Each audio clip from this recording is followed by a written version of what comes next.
Hello and welcome back to Firewall. In this video, I will be showing you some Goblincore or Gremlincore or recycling crafts you can do. These are made of materials you probably already have.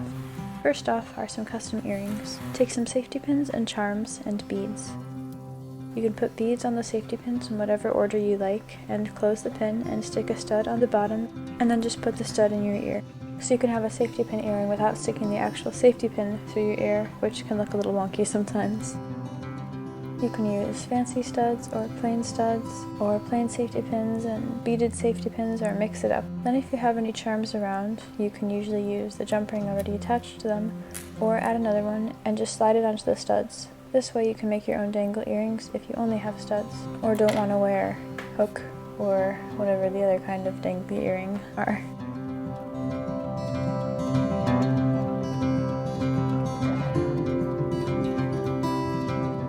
I wear these safety pin ones often.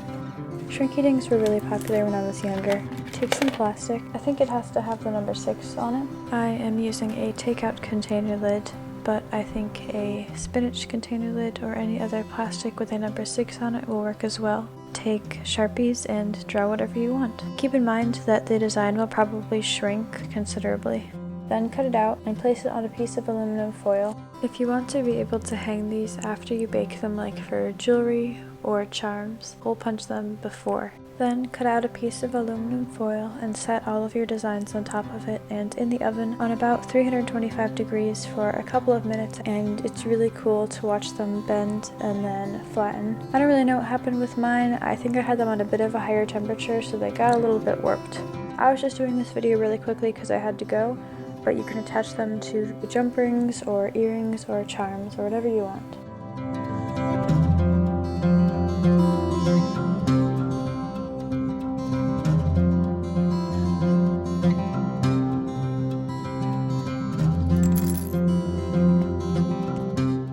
Next up is a painted tote bag. My brother found this one on the side of the road. My other oatmeal colored tote stained easily, so I decided to dye it, and it worked, so I will dye this one as well. I chose a light purple. I added some dye to hot water and then dyed the bag, among other things, and put it in the dryer, and then the wash, and then the dryer again. And then it was ready to paint. I started off with a base layer of white to make the main colors stronger. I planned out my design to cover most of the stains, and though I sketched a little in the beginning, I just found it easier to do some freehand, but tracing or sketching will also work just fine if that works better for you. There are going to be about 4 of my favorite characters from a certain series on this bag.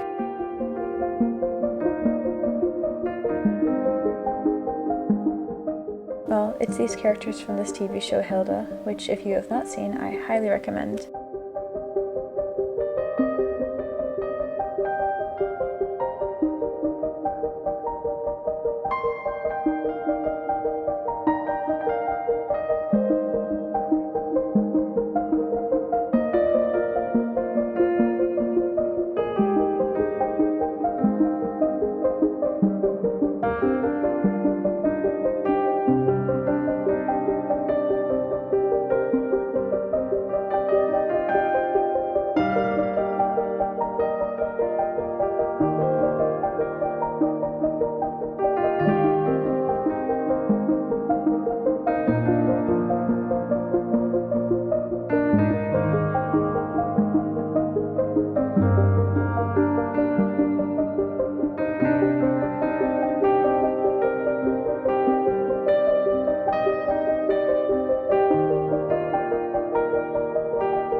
I really love this bag and use it so often, and you can paint whatever design you want. Acrylic paint will work just fine, except I do see a little bit of cracking, but I think it's okay. You can use fabric paint or markers.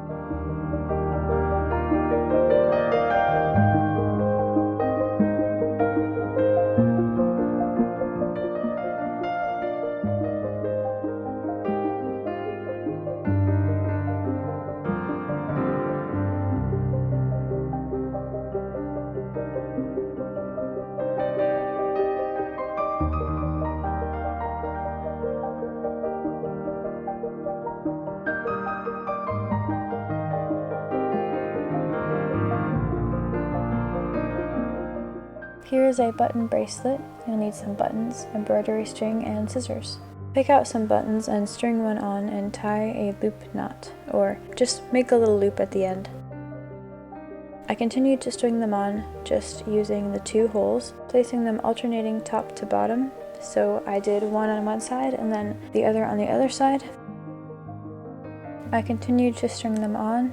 Then I finished it off by making one of the last buttons the thing I put through the loop to close it.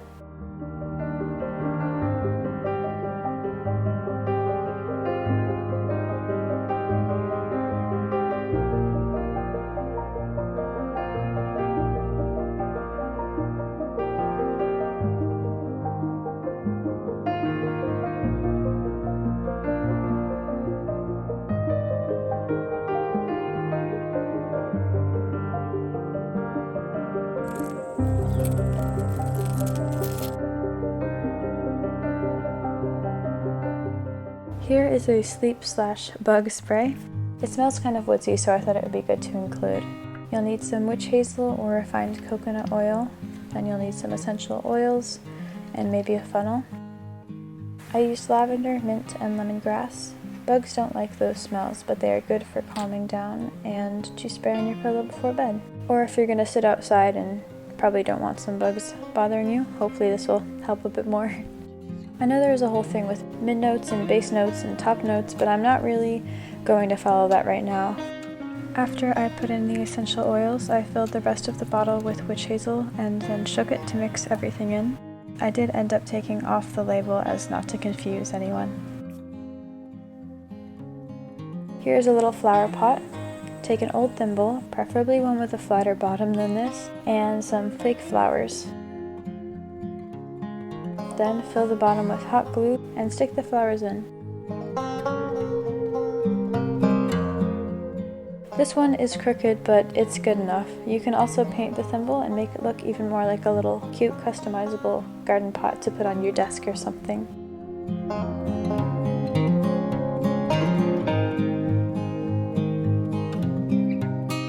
Lastly, we are making a frog plushie.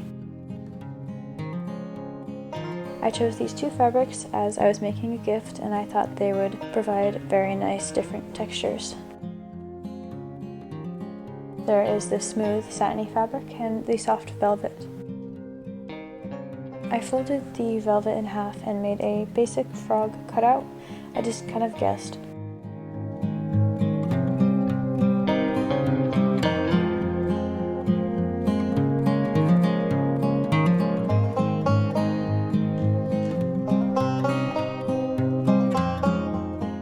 Then I traced the light blue as well and cut both in half down the middle.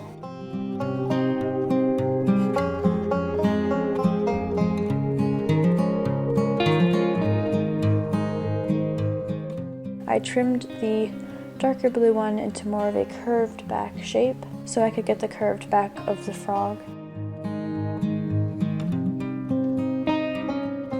I sewed the back up of both of them so that the outsides were facing each other.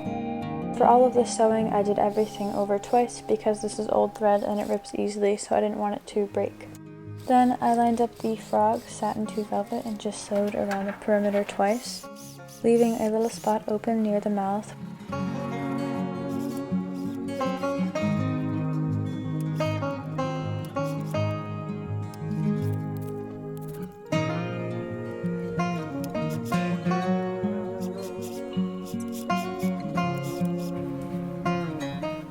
I turned the frog right side out.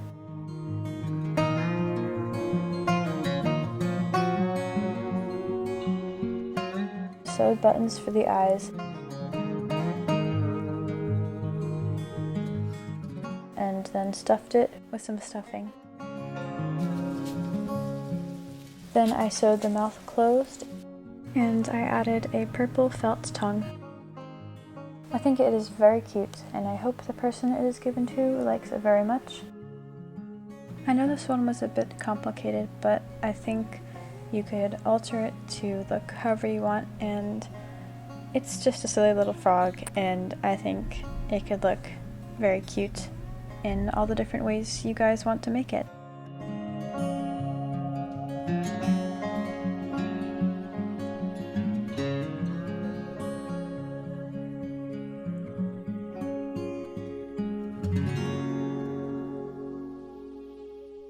Then here are just some little bonus upcycle crafts you can do. You can use a pencil eraser for earring backings, and store deodorant in chapstick or glue containers, and use pill containers to store earrings. Thank you so much for watching. I really hope you liked this video and got inspiration to do some crafts. We hope to see you in the next video. Goodbye for now from far away.